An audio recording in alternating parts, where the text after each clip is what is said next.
Tao Te Ching. O livro do caminho e da virtude. Lao Tse.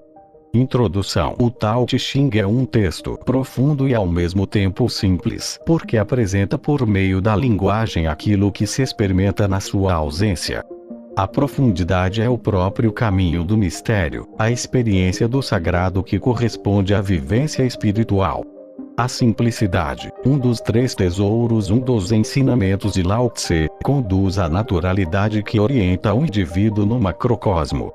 Portanto, a leitura do Tao Te Ching implica um desafio: esvaziar-se e ser natural como a água que flui no vale.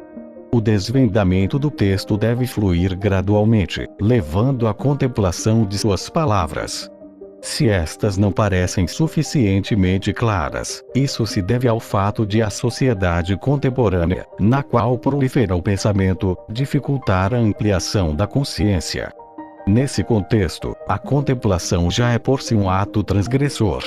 Esta tradução do Tao Te Ching, diretamente do chinês para o português, resgata a tradição taoísta e oferece a decifração necessária de conceitos fundamentais, respeitando a estrutura original do texto em chinês clássico em detrimento de frases mais convencionais em língua portuguesa. Desse modo, o leitor pode estabelecer nexos, coordenar e reconstituir relações entre os conceitos, traduzindo-os em experiências e proporcionando à leitura a suave alegria da vivência de um ensinamento.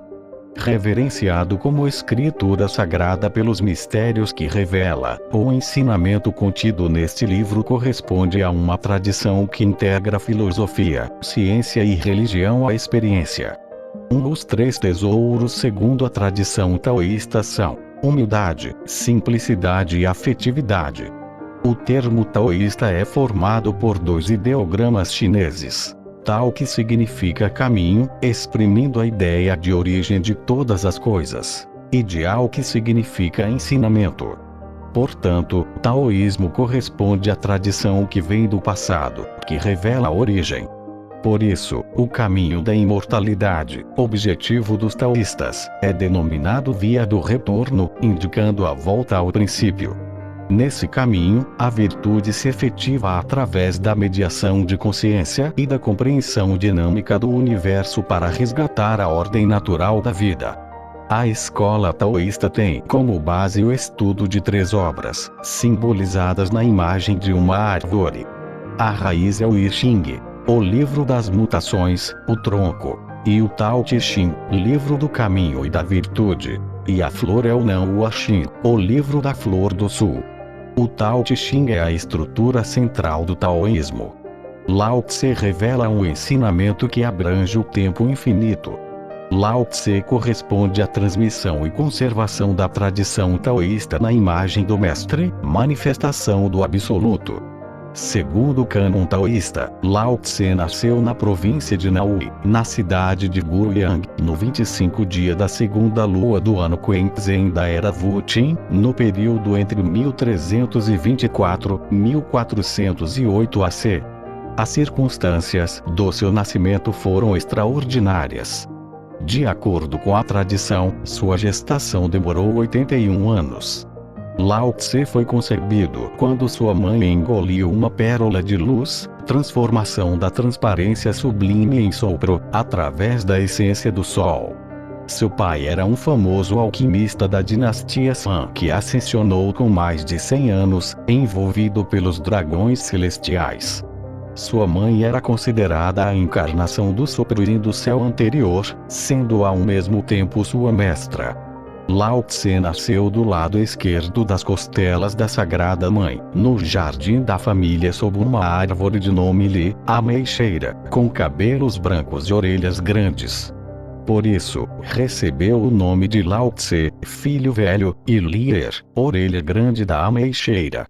Lao Tse tem também sentido de senhor do fim e do princípio, já que velho representa o fim, enquanto filho representa o início. Sua juventude foi vivida no condado de Ku, localizado entre Longsan, Monte Dragão, e Gusue, Rio Gu. Quando o imperador tirano Zhou assumiu o poder, Lao Tse mudou-se para a região sul do Xishan, no território do rei Wen, fundador da dinastia Shou. Foi convidado pelo rei Wen para ser responsável pela biblioteca real. Mais tarde, foi nomeado para o cargo de historiador real, permanecendo como tal até o 19º dia da quinta lua do 25º ano da era do rei Zhao, quando solicitou dispensa e retornou à sua terra natal, acompanhado do escudeiro Xu Jia. No mesmo ano, Lao Tse iniciou sua grande viagem para o ocidente, com o intuito de chegar aos reinos da atual Índia, Afeganistão e Itália. Durante a viagem, permaneceu algum tempo na fronteira de Yunmen e aceitou o oficial-chefe da fronteira como discípulo. Ditou-lhe vários escritos, entre eles o Tao Te Ching. Muitos anos depois, teve sua ascensão no deserto de Gobi, durante a qual emanou raios de luz em 5 cores, transformando-se em corpo de luz dourada e desaparecendo no céu. Após sua ascensão, Lao Tse habitou Taiveigon, o palácio da sublime sutileza, do céu anterior e dividiu seu corpo para retornar novamente à Terra, encarnado como filho único do senhor Li Poyang da província Shu. Na sua nova jornada, veio acompanhado do dragão azul do imperador celestial Shinhua, transformado em carneiro azul. Depois de uma longa peregrinação, seu discípulo Irishi, o oficial da fronteira, foi atraído por um carneiro de pelo azul dourado. Irishi encontrou, na aldeia da família Li, a nova encarnação de Lao Tse. Diante de seu discípulo, a criança Lao Tse, de 3 anos de idade, revelou sua verdadeira imagem. Seu corpo cresceu, transformando-se em luz dourada branca. Cercado de inúmeros imortais celestiais, Lao Tse pronunciou mais um ensinamento. O tratado maravilhoso do princípio solar do tesouro do espírito, Ling Bao Yuan Yang Miao Xing. Após concluir seu ensinamento, os 200 membros da família Li ascensionaram seguidos por Lao Tse e Irishi. Isso aconteceu no dia 28 de abril de 1118 AC. Depois do segundo nascimento e ascensão, Lao Tse ainda retornou inúmeras vezes para transmitir os ensinamentos e para ordenar as novas tradições. Por isso, é chamado pelos taoístas como o sublime patriarca do caminho. Lao Tse propõe a apreensão do mistério. Suas palavras superam a própria forma, o próprio texto. O desvendamento gradual do ensinamento, aqui oferecido, tenta trazer a apreensão daquilo que, para ele, constitui exatamente o indizível. Capítulo 1. O caminho que pode ser expresso não é o caminho constante e o nome que pode ser enunciado não é um nome constante sem nome. É o princípio do céu e da terra com nome. É a mãe de 10.000 coisas assim, a constante não aspiração 3 é contemplar as maravilhas 4 e a constante aspiração 5 é contemplar o orifício 6. Ambos são distintos em seus nomes, mas têm a mesma origem. O comum entre os dois se chama Mistério 7. O mistério dos mistérios é o portal para todas as maravilhas. Capítulo 2. Quando os seres sob o céu reconhecem o belo como belo, então isso já se tornou um mal, e reconhecendo o bem como bem, então já não seria um bem. A existência e a inexistência geram-se uma pela outra. O difícil e o fácil completam-se um ao outro. O longo e o curto estabelecem-se um pelo outro. O alto e o baixo inclinam-se um pelo outro. O som e a tonalidade são juntos um com o outro. O antes e o depois seguem-se um ao outro. Portanto, o homem sagrado realiza a obra pela não ação e pratica o ensinamento através da não palavra. Os 10.000 seres fazem, mas não para se realizar. Iniciam a realização, mas não a possuem. Concluem a obra sem se apegar, e justamente por realizarem sem apego não passam. Capítulo 3. Não valorizando os tesouros, mantém-se o povo alheio à disputa. Não enobrecendo a matéria de difícil aquisição, mantém-se o povo alheio à cobiça. Não admirando o que é desejável, mantém-se o coração alheio à desordem. O homem sagrado governa, esvazia seu coração, enche seu ventre, enfraquece suas vontades, robustece seus ossos. Mantém permanentemente o povo sem conhecimentos e desejos. Faz com que os de conhecimento não se encorajem e não hajam. Sendo assim, nada fica sem governo. Capítulo 4. O caminho é o vazio. e seu uso jamais o esgota. É imensuravelmente profundo e amplo, como a raiz dos 10.000 séries, cegando o corte, desatando o nó, harmonizando-se a luz, igualando-se a poeira, límpido como a existência eterna. Não sei de quem sou filho, venho de antes do Rei Celeste. Capítulo 5. O céu e a terra não são bondosos, tratam os 10.000 séries como cães de palha. O homem sagrado não é bondoso, trata os homens como cães de palha. O espaço entre o céu e a terra assemelha-se a um fole, é um vazio que não distorce seu movimento, é a contínua criação. O excesso de conhecimento conduz ao esgotamento, e não é melhor do que manter-se no centro. Capítulo 6. O espírito do vale nunca morre, isso se chama orifício misterioso. A porta do orifício misterioso é a raiz do céu e da terra. Seja suave e constante, usufruindo sem se apressar. Capítulo 7. O céu é constante, a terra é duradoura, o que permite a constância e a duração do céu e da terra é o não criar para si, por isso são constantes e duradouros. Assim o homem sagrado deixa seu corpo para trás, e o corpo avança além do corpo. O corpo permanece através do não corpo. Conclui o corpo. Capítulo 8. A bondade sublime é como a água. A água, na sua bondade, beneficia os 10.000 séries sem preferência, permanece nos lugares desprezados pelos outros, por isso assemelha-se ao caminho. Viva com bondade na terra, pense com bondade, como um lago, conviva com bondade, como irmãos, fale com a bondade, de quem tem palavra governe com a bondade, de quem tem ordem realize com a bondade, de quem é capaz haja com bondade todo o tempo. Não dispute, assim não haverá rivalidade.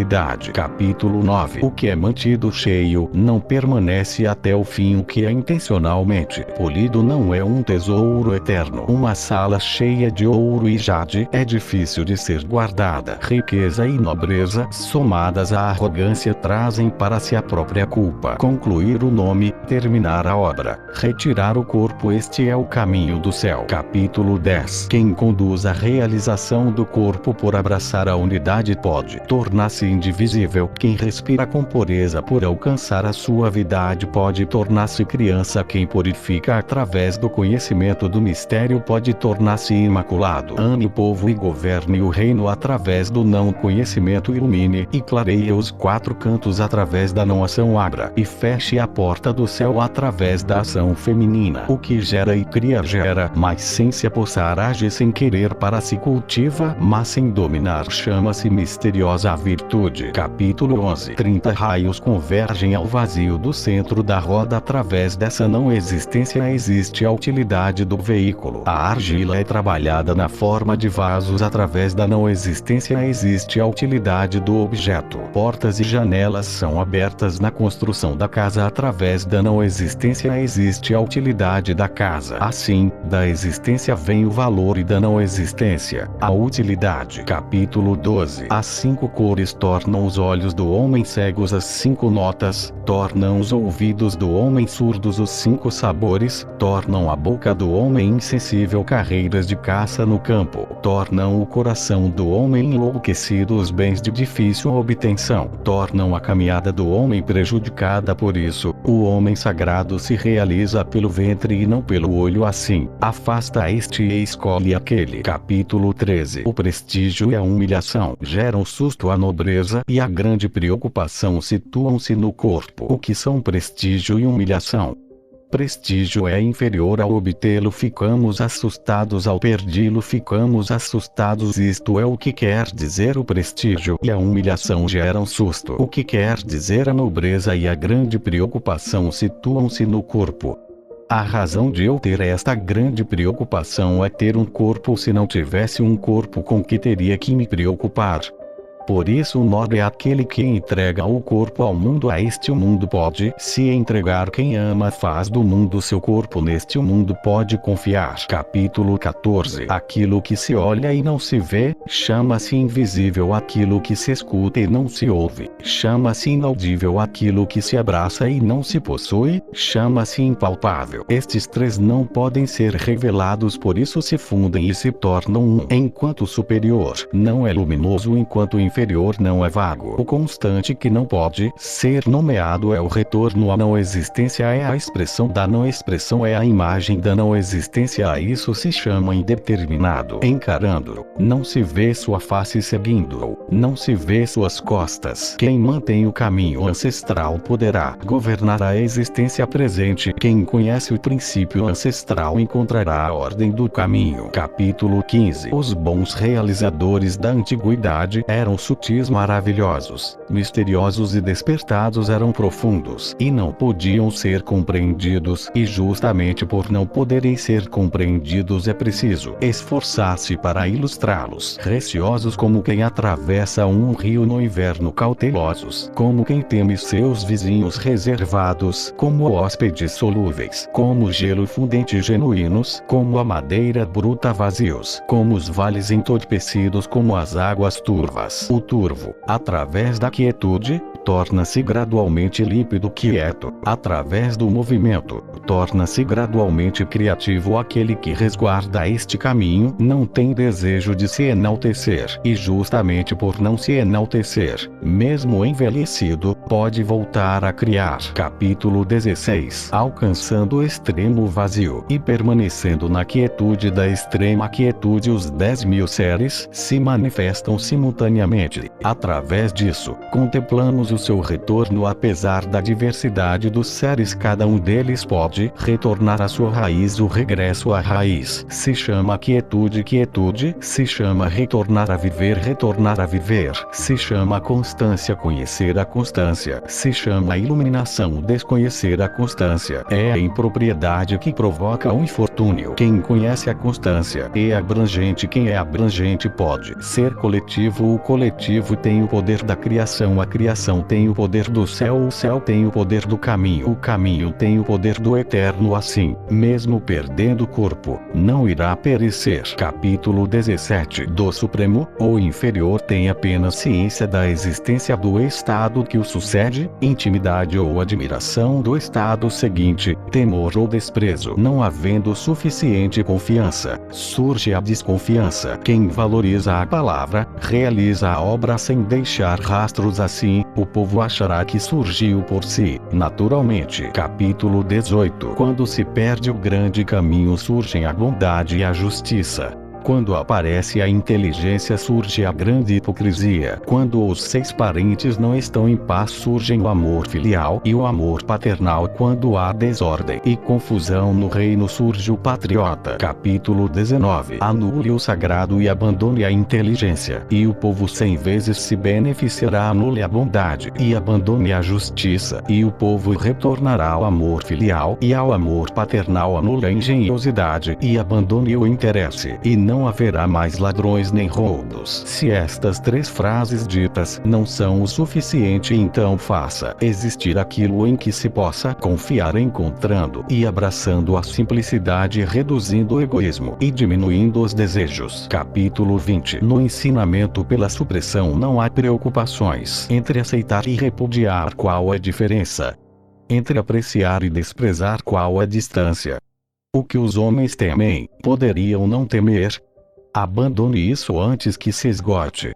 Os homens se agitam como um festejo na grande prisão, ou como subir a varanda na primavera. Meu corpo não tem expressão, como uma criança antes de nascer, como a estrela Kuei, que não tem onde se apoiar. As pessoas todas possuem em excesso somente. Eu aparento estar perdendo, sou como um ignorante que tem o coração puro. Os medíocres vivem lúcidos somente. Eu aparento estar confuso. Os medíocres vivem lúcidos somente. Eu estou introspectivo, indefinido, como uma infinita noite silenciosa. As pessoas todas têm um ego somente. Eu ignoro, considerando precário. O que quero que me distinga dos demais é valorizar o alimentar-se da mãe. Capítulo 21. A abrangência da virtude do orifício é seguir apenas o caminho. O caminho, enquanto existência, é indistinguível e indescritível. Dentro do indistinguível e indescritível, há uma existência dentro do indistinguível e indescritível. invisível há uma imagem e dentro dessa profunda obscuridade há uma essência. Essa essência é absolutamente autêntica e dentro dela há uma prova. Desde a antiguidade até hoje o seu nome nunca foi esquecido e ele pode observar a beleza e a bondade de tudo. Como posso saber a causa da beleza e da bondade de tudo?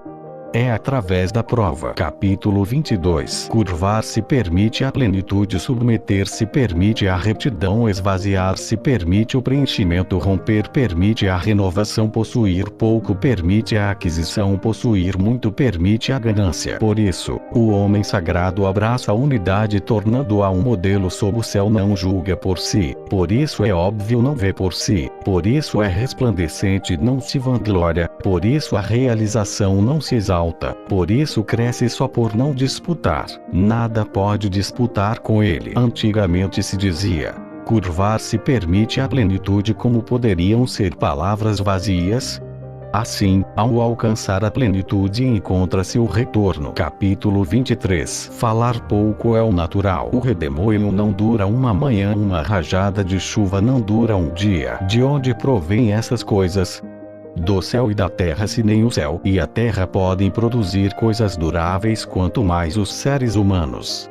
Por isso, quem segue realiza através do caminho, adquire o caminho. Quem se iguala à virtude adquire a virtude. Quem se iguala à perda, perde o caminho. Convicção insuficiente leva a não convicção. Capítulo 24. Quem respira apressado não dura. Quem alarga os passos não caminha. Quem vê por si não se ilumina. Quem aprova por si não resplandece. Quem se auto-enriquece não cria obra. Quem se exalta não cresce. Esses, para o caminho, são como os restos de alimento de uma oferenda, coisas desprezadas por todos. Por isso, quem possui o caminho não atua desse modo. Capítulo 25. Há algo completamente entorpecido anterior à criação do céu e da terra, quieto e ermo, independente e inalterável, move-se em círculo e não se exaure. Pode-se considerá-lo a mãe sob o céu. Eu não conheço seu nome, chamo-o de caminho, esforçando-me por denominá-lo. Chamo-o de grande. Grande significa ir significa distante, distante significa retornar. O caminho é grande, o céu é grande, a terra é grande, o rei é grande. Dentro do universo há 4 grandes, e o rei é um deles. O homem se orienta pela terra, a terra se orienta pelo céu, o céu se orienta pelo caminho, o caminho se orienta por sua própria natureza. Capítulo 26. A ponderação torna enraizado o leviano, a quietude torna governado o inquieto. Por isso o homem superior termina o dia de caminhada sem se afastar da ponderação e dos recursos. Embora existam maravilhas em perspectiva, permanece quieto e naturalmente transcendente. Como pôde um senhor de 10.000 veículos utilizar seu corpo levianamente sob o céu?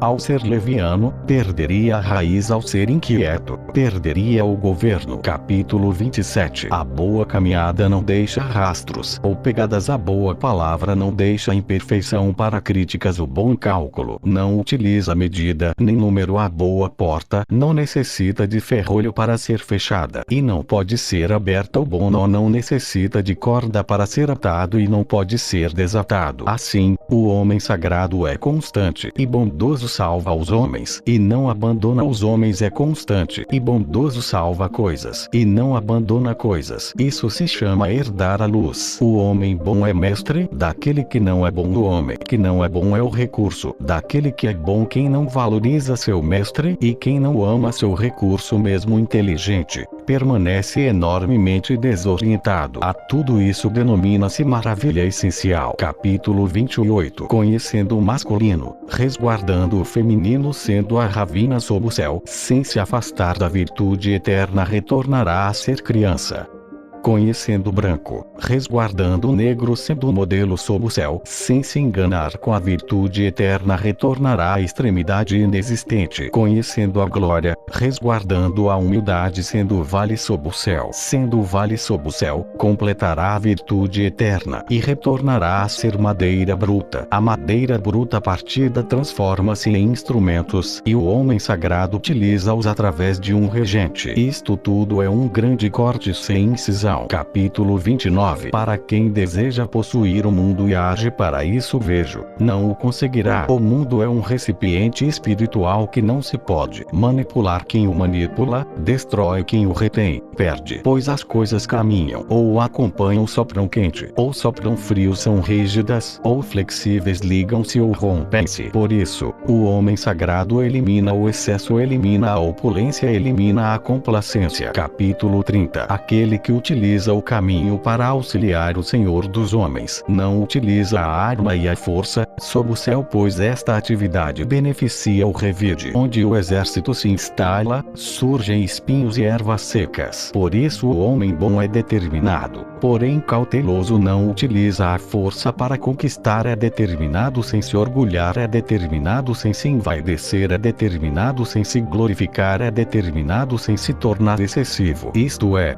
determinado, porém sem se esforçar. Coisas exuberantes dirigem-se à velhice, isso se chama negar o caminho. Negando o caminho irá falecer cedo. Capítulo 31. As boas armas são recipientes de desventura, os seres as detestam, por isso os que guardam o caminho não as compartilham. O homem superior, na residência, honra o esquerdo, na utilização da arma honra o direito. A arma é o recipiente da desventura, não é o recipiente do homem superior. Seu uso é apenas para o inevitável. O superior é como uma chama serena, por isso, não se maravilha. Ao maravilhar-se, certamente teria prazer. Tal prazer mata o homem. Aquele que tem prazer em matar não pode triunfar sob o céu. Por isso assuntos venturosos valorizam o esquerdo, assuntos funestos valorizam o direito. Sendo assim, o general auxiliar encontra-se à esquerda, o general superior encontra-se à direita. Suas palavras são tratadas como o rito fúnebre, matam muitas pessoas por estas. Chora-se de tristeza, a guerra vencida é tratada como o rito fúnebre. Capítulo 32. O caminho é eterno e não tem nome, é genuíno e, embora pequeno, o mundo não tem coragem de dominá-lo. Se reis e príncipes pudessem preservá-los, 10.000 seres iriam por si próprios obedecer. Quando o céu e a terra unem-se para escorrer o doce orvalho, o povo não pode interferir nisso, que por si é uniforme. O princípio domina a existência, e o nome, então o nome passa a existir. Irá também saber cessar, sabendo cessar não perecerá. A relação do mundo com o caminho é como a dos riachos e vales com os rios e mares. Capítulo 33. Quem conhece os homens é inteligente, quem conhece a si mesmo é iluminado. Vencer os homens e ter força, quem vence a si mesmo é forte. Quem sabe contentar-se é rico. Agir fortemente e ter vontade, quem não perde a sua residência. Perdura quem morre mas não perece, eterniza-se. Capítulo 34. O grande caminho é vasto, pode ser encontrado na esquerda e na direita. Os 10.000 seres dele dependem para viver, e ele não os rechaça. Conclui a obra sem mostrar a sua existência. É o manto que cobre os 10.000 seres, sem agir como Senhor, podendo ser chamado de pequenos. 10.000 seres voltam para ele, sem que haja como Senhor, podendo ser chamado de grande. Assim o homem sagrado nunca age como grande, por isso pôde atingir sua grandeza. Capítulo 35. Conservando a grande imagem, o mundo passa sem danos, com tranquilidade, serenidade e supremacia. A música e as iguarias param o viajante. As palavras que nascem do caminho são insossas, carecem de sabor. Olhar não é suficiente para vê-lo, escutar não é suficiente para ouvi-lo, usar não é suficiente para esgotá-lo. Capítulo 36. Para querer iniciar o recolhimento é necessário consolidar a expansão. Para querer iniciar o enfraquecimento é necessário consolidar o fortalecimento. Para querer iniciar o abandono é necessário consolidar o amparo. Para querer iniciar a subtração é necessário consolidar o aumento. Isto se chama breve iluminação. O suave e o fraco vencem o rígido e o forte. Os peixes não podem separar-se do lago. O reino que tem o instrumento afiado não pode colocá-lo à vista do homem. Capítulo 37. O caminho é uma constante não ação que nada deixa por realizar. Se reis e príncipes pudessem resguardá-los, 10.000 seres iriam se transformariam por si. Porém, se na transformação despertassem desejos, eu iria estabilizá-los através da simplicidade do sem nome. A simplicidade do sem nome também se inicia no não desejo. O não desejo traz quietude. O céu e a terra, por si, estarão em retidão. Capítulo 38. A virtude superior não é virtude assim, possui a virtude, e a virtude inferior não perde a virtude assim, não possui a virtude. A virtude superior é não ação, pois não utiliza a ação. A virtude inferior é ação que faz uso da ação. A bondade superior é ação, porém não utiliza a ação. A justiça superior é ação que faz uso da ação. A suprema polidez é ação que, se não obtém correspondência, repele usando o braço como reação. Por isso, a perda do caminho segue-se então a virtude, e a perda da virtude segue-se então a bondade. A perda da bondade segue-se então a justiça. A perda da justiça segue-se então a polidez. Assim, a polidez é o empobrecimento da fidelidade, e da confiança é o princípio da confusão. Aquele de conhecimentos avançados como a flor do caminho é o princípio da estupidez. Por isso, o grande homem coloca-se no consistente, e não coloca-se no rarefeito. Habita no fruto, e não habita na flor. Por isso, afasta esta e persiste naquele. Capítulo 39. Esses adquiriram uma antiguidade.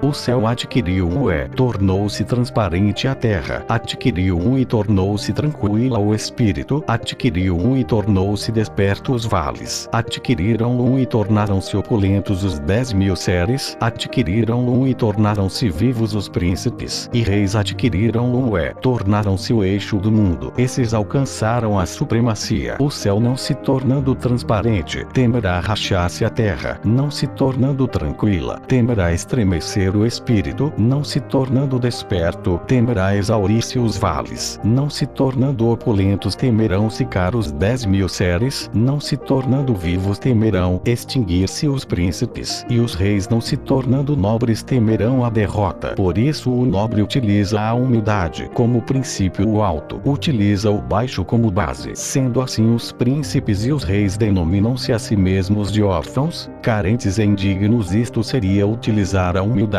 como princípio, não seria.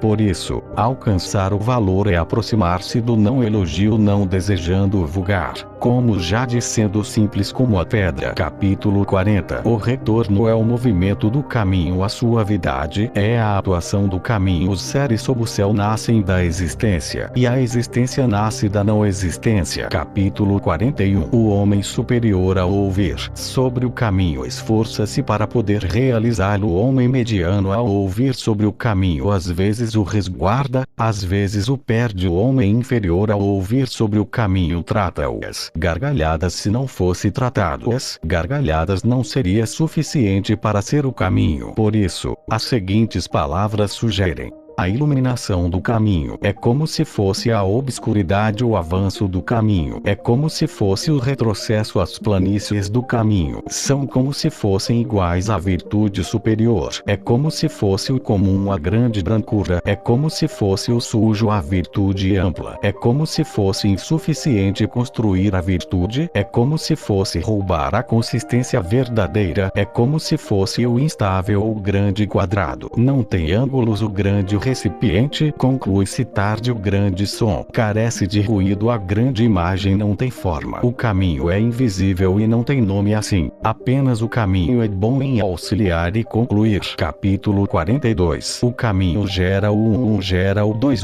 gera o 3 gera os 10.000 seres. Os 10.000 seres se cobrem com o obscuro e abraçam o claro e se harmonizam através do esplêndido sopro. O que os homens detestam são os órfãos, os carentes e os indignos, mas é assim que os reis e príncipes se denominam. Por isso as coisas, ao serem diminuídas, irão aumentar aumentadas, irão diminuir. O que os homens ensinaram eu também ensino com o mesmo sentido. Os rígidos troncos não merecerão a sua morte. Eu irei utilizar isto como o pai do ensinamento. Capítulo 43. Sob o céu o mais suave cavalga sobre o mais duro sob o céu. A não existência pode penetrar no sem espaço, por isso conheço o benefício da não ação. O ensinamento da não palavra, o benefício da não ação sob o céu. São poucos que os alcançam. Capítulo 44. A fama ou o corpo, o que mais se ama?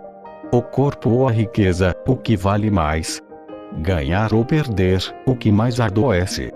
Por isso o excesso de desejo causará um grande desgaste, o excesso de acúmulos causará uma morte rica. Quem sabe se contentar não se humilha, quem sabe se conter não irá se exaurir, sendo assim, poderá viver longamente. Capítulo 45. A suprema conclusão. Parece incompleta sua utilização não danifica a suprema abundância. Parece vazia sua utilização não esgota a suprema retidão. Parece tortuosa a suprema habilidade. Parece canhestra a suprema eloquência. Parece tartamudear. O movimento vence o frio, a quietude vence o calor. A transparência e a quietude atuam governando sob o céu. Capítulo 46. Existindo caminho sob o céu conduzem-se os cavalos para estercar. Não existindo caminho sob o céu armam-se os cavalos para viver nas fronteiras. Não há delito maior do que estimar os desejos. Não há calamidade maior em não saber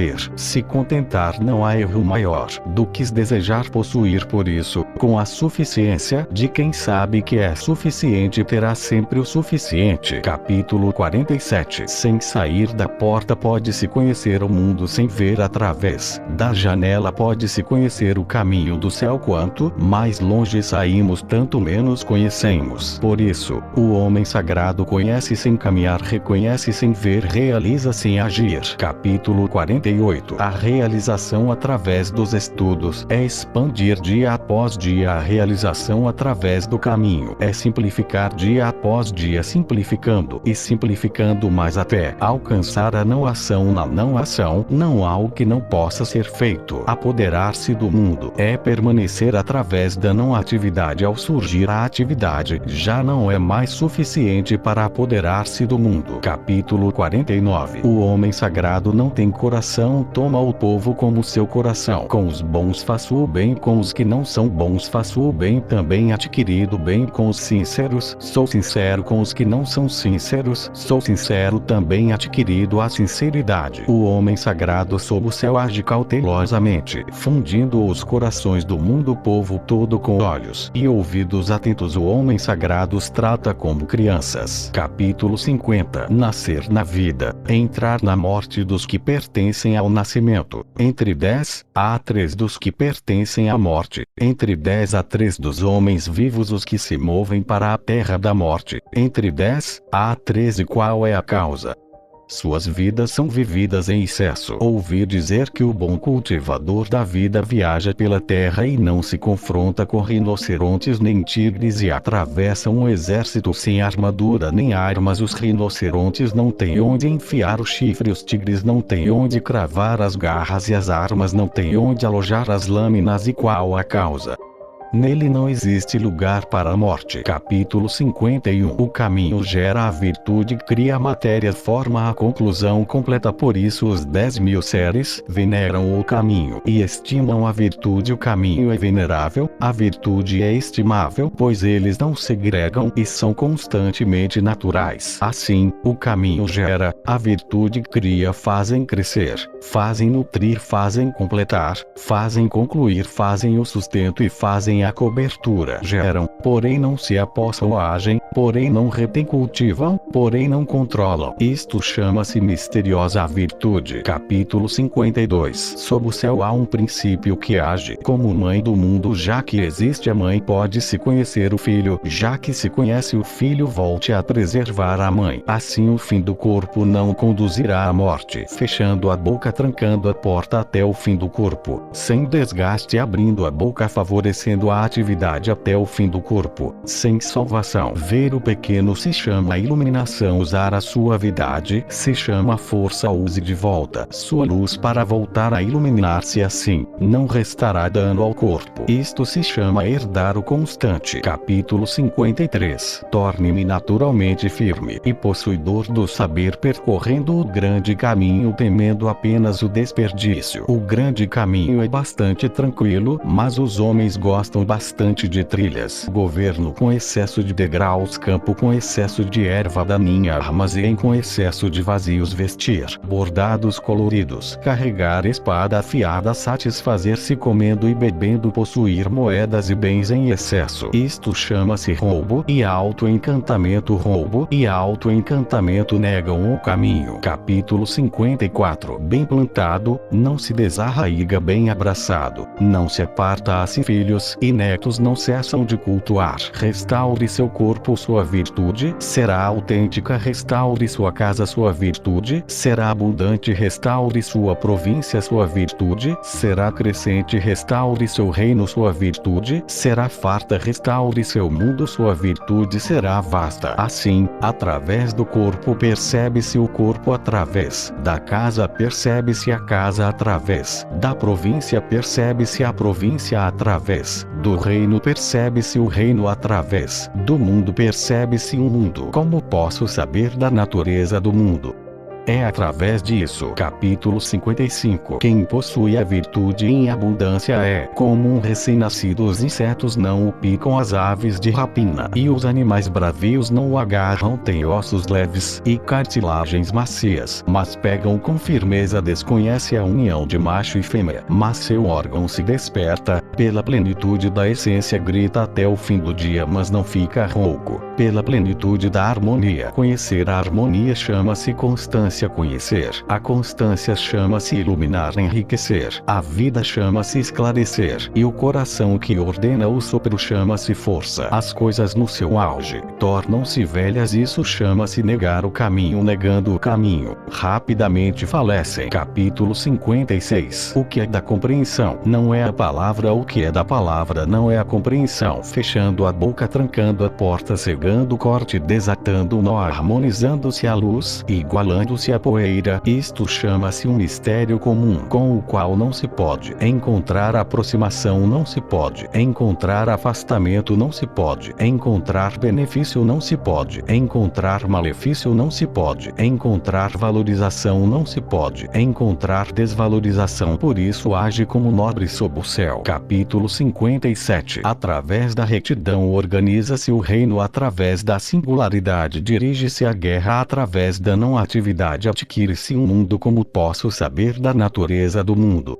É através disso. Muitas restrições e omissões no mundo tornam completamente pobre o povo. Muitos instrumentos afiados entre o povo fazem crescer a confusão no reino e na família. Muito conhecimento engenhoso entre o povo faz crescer o surgimento de objetos estranhos. Leis e coisas crescendo visivelmente fazem surgir muitos ladrões e salteadores. Por isso o homem sagrado dizia: eu não agindo, o povo se transforma. Eu sem atividade, o povo se enriquece. Eu bem tranquilo, o povo se retifica. Eu sem desejos, o povo se simplifica. Capítulo 58. Onde governa a tolerância, o povo tem tranquilidade. E onde governa a discriminação, o povo tem insatisfação. É na desgraça que se encontra a felicidade, é na felicidade que se esconde a desgraça. Quem é capaz de conhecer estes extremos?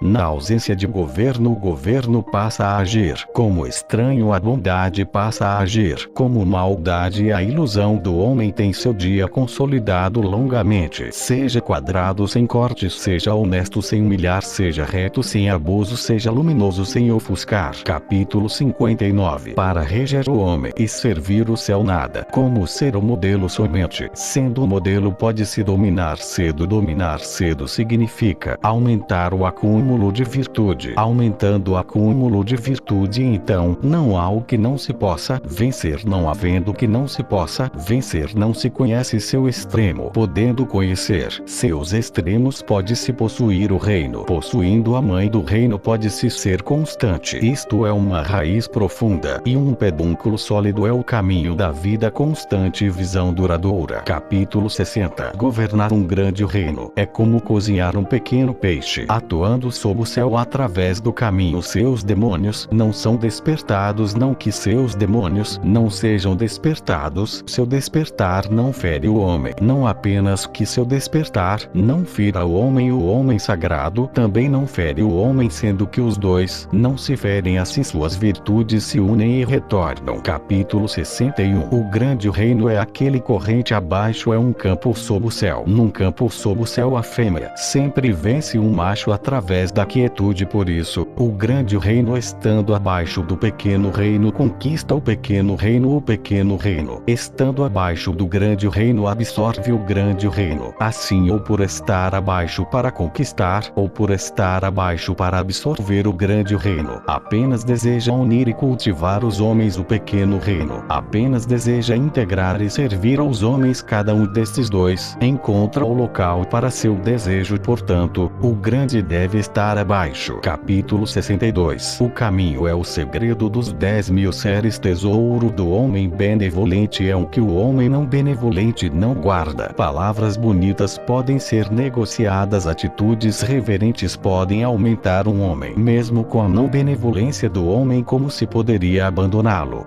Por isso, ergue-se o filho do céu. Ordenam-se os 3 duques, mesmo possuindo o jade de oferenda, antes de 4 cavalos nada se compara a sentar e entrar no caminho. Por que motivo antigamente se valorizava o caminho? Não diziam que quem busca pode adquirir. Quem possui culpa pode ser absolvido? Por isso é valioso sob o céu. Capítulo 63. Ação através da não ação, atividade através da não atividade, sabor através do não sabor, grande como pequeno, muito como pouco, retribuir e justiça através da virtude, planejar o difícil a partir do fácil, realizar o grande a partir do pequeno. Sob o céu, a difícil atividade se realiza certamente a partir da fácil, a grande atividade se realiza certamente a partir da pequena. Promessas levianas certamente carecem de confiança. Excesso de facilidades certamente traz excesso de dificuldades. Sendo assim, o homem sagrado assemelha-se ao difícil. Por isso, até o fim, não tem dificuldades. Capítulo 64. O que tem paz é fácil de manter. O que é anterior ao despertar é fácil de planejar. O que é frágil é fácil de quebrar. O que é pequeno é fácil de dissolver. Realiza-se a partir da existência, organiza-se a partir de antes da desordem. Uma árvore de grande abraço gera-se de uma fina muda. Uma torre de 9 andares levanta-se de um acúmulo de terra. Uma viagem de 1000 léguas inicia-se debaixo dos pés. Quem age fracassa, quem se apega perde. Assim, o homem sagrado não age, por isso, não fracassa, não se apega, por isso não perde. Os homens, na realização das atividades, sempre fracassam em suas quase conclusões. Cautela tanto no fim como no princípio conduz a atividade sem fracasso. Assim, o homem sagrado deseja através do não desejo, não valoriza as coisas de difícil aquisição, aprende através do não aprender, possui o que ultrapassa todos os homens para auxiliar a naturalidade dos 10.000 séries e não encorajar a ação. Capítulo 65. Na antiguidade, os bons realizadores do caminho não o utilizavam para esclarecer o povo, utilizavam-no para alegrá-lo. A dificuldade de se governar o povo é devida aos seus conhecimentos, por isso, utilizando o intelecto para governar o reino, tem-se furtos no reino. Não utilizando o intelecto para governar o reino, tem-se virtude no reino. Aquele que conhece esses dois também se orienta por esses motivos. modelos. O constante conhecimento de orientar-se por estes modelos chama-se misteriosa virtude. A misteriosa virtude é profunda e longa, inverso das coisas naturalmente. Após isso, alcança-se a grande fluência. Capítulo 66. O que pode tornar os rios e mares reis dos 100 vales, e saber situar-se embaixo. Por isso podem ser os reis dos 100 vales. Assim o homem sagrado, aspirando estar acima dos homens, coloca suas palavras abaixo das deles. Aspirando estar à frente dos homens, coloca seu corpo atrás dos deles. Portanto situa-se em cima, mas seu povo não sente o peso, situa-se à frente. Porém o povo não é lesado assim. O mundo alegra-se em exaltá-lo, porém sem desgosto. Como ele não disputa, o mundo não pode disputar com ele. Capítulo 67. Sob o céu todos se consideram o grande, não riu disso o grande. Sendo grande, por isso não ri. Se risse há muito, teria se tornado pequeno. Eu tenho 3 tesouros, que valorizo e preservo.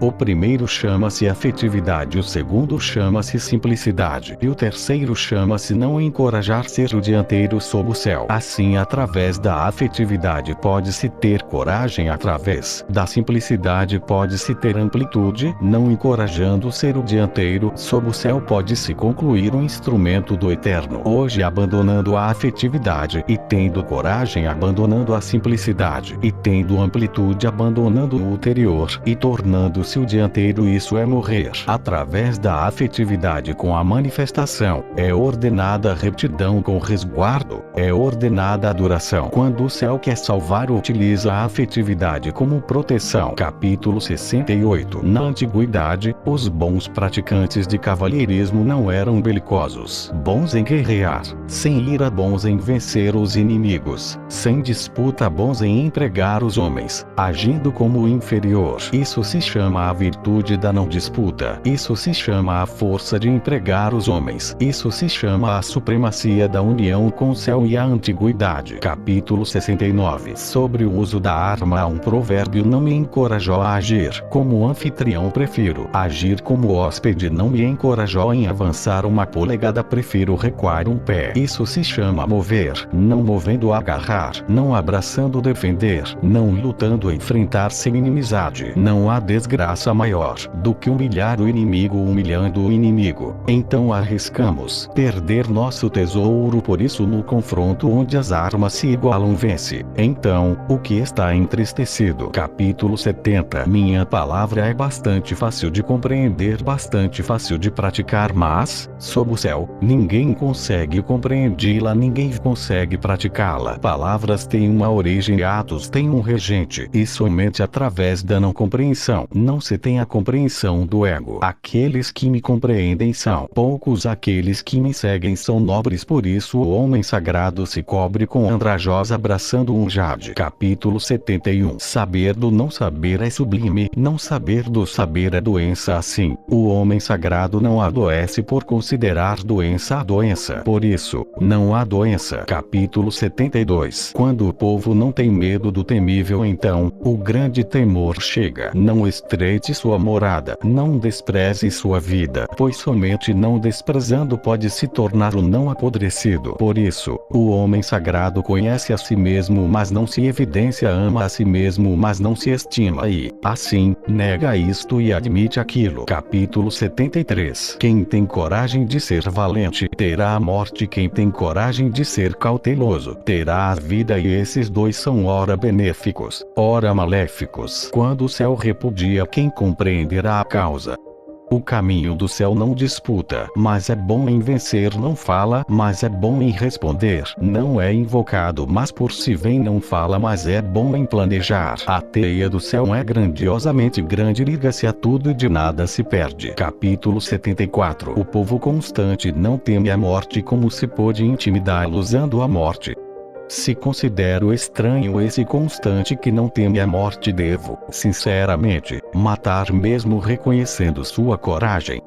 O constante possui o encargo de matar e mata o homem que tomar o lugar no encargo de matar será como substituir grande lenhador ao serrar o homem que substituir o grande lenhador ao serrar raramente não machucará a mão. Capítulo 75. A fome do homem é devida a seu superior alimentar-se de impostos em demasia, por isso existe a fome. A difícil governabilidade de 100 famílias é devida a seu superior agir intencionalmente, por isso existe o desgoverno. A fácil morte do povo é devida a viver-se uma vida de excessos, por isso existe a morte fácil. Assim apenas aqueles que não utilizam a vida para agir são bons em valorizar a vida. Capítulo 76. O homem ao nascer é tenro e brando, ao morrer é rígido e duro a erva. A madeira e os 10.000 seres ao brotarem são como a suave penugem do ventre do pássaro, ao morrer são secos e murchos, por isso os rígidos e duros são companheiros da morte, os tenros e brandos são companheiros da vida. Sendo assim, as armas duras não vencem, as árvores duras são comuns, por isso os rígidos e duros moram embaixo, tenros e brandos situam-se em cima. Capítulo 77. O caminho do céu é como o retesar do arco, a parte superior abaixa, a parte inferior sobe, a parte que possui sobra e diminuída, a parte não suficiente é completada. O caminho do céu diminui a sobra possuída, completa o não suficiente, mas o caminho do homem não se orienta assim, diminuindo o não suficiente para oferecer ao que possui sobra. Mas quem pode possuir sobra para oferecer ao mundo?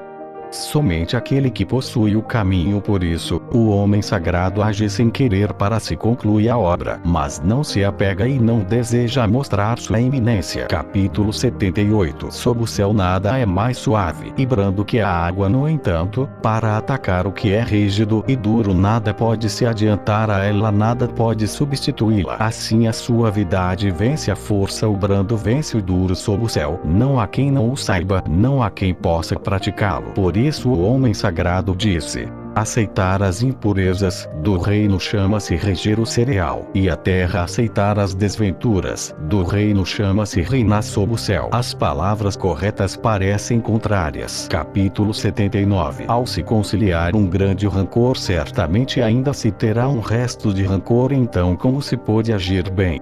Sendo assim, o homem sagrado toma o sinal esquerdo e não critica as pessoas. Por isso, quem tem virtude se orienta pelo sinal, quem não tem virtude se orienta pelo vestígio. O caminho do céu não cria intimidade, mas acompanha sempre o homem bom. Capítulo 80. Um pequeno reino de poucos habitantes, mesmo que possua um utensílio para dezenas de centenas, não usa. Faça o povo valorizar a morte e não viajar longe, possuindo barcos e carruagens, mas não tendo onde usá-los, possuindo armas e armaduras, mas não tendo onde enfileirá-las. Faça o povo retornar aos nós em corda e ao seu uso, então o serão doces seus alimentos, belas suas roupas pacíficas, suas moradias alegres, seus costumes, que os reinos vizinhos estejam à vista, que o som de galos e cachorros sejam ouvidos. Faça o povo alcançar a velhice sem ter que ir e vir. Capítulo 81. Palavras confiáveis não são belas, palavras belas não são confiáveis. Quem sabe não é abrangente, quem é abrangente não sabe. Quem é bom não discute, quem discute não é bom. O homem sagrado não acumula quanto mais faz para os homens, mais tem. Quanto mais dá aos homens, mais aumenta. O caminho do céu é favorecer e não prejudicar, o caminho do homem sagrado é fazer e não disputar.